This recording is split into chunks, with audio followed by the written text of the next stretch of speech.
بسم اللہ الرحمن الرحیم۔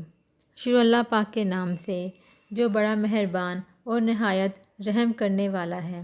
ہم اپنی روزمرہ کی زندگی میں بہت سی غلطیاں کرتے ہیں جو ہم کرنا نہیں چاہتے بلکہ ہم سے انجانے میں ہو جاتی ہیں۔ ایسی ہی ایک غلطی یہ بھی ہے کہ جب ہم کسی بیمار کی عیادت کے لیے جاتے ہیں یا پھر کوئی بیمار ہم سے اپنے لیے دعا کرنے کے لیے کہتا ہے تو ہم اس کے لیے دعا کچھ اس طرح سے کرتے ہیں کہ ہم بولتے ہیں کہ اللہ تعالیٰ آپ کو شفا دے، جو کہ ہم غلط بولتے ہیں کیونکہ اصل لفظ شفا نہیں ہے بلکہ اصل لفظ شفا ہے، اور شفا کے معنی ہیں موت، گھڑا اور کنواں، جبکہ شفا کے معنی ہیں صحت و تندرستی۔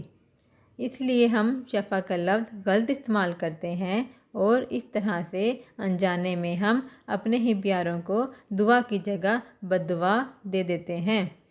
اس گناہ سے بچنے کے لیے اپنی اس غلطی کو ٹھیک کریں، ہر شفا کی جگہ شفا کا لفظ استعمال کریں۔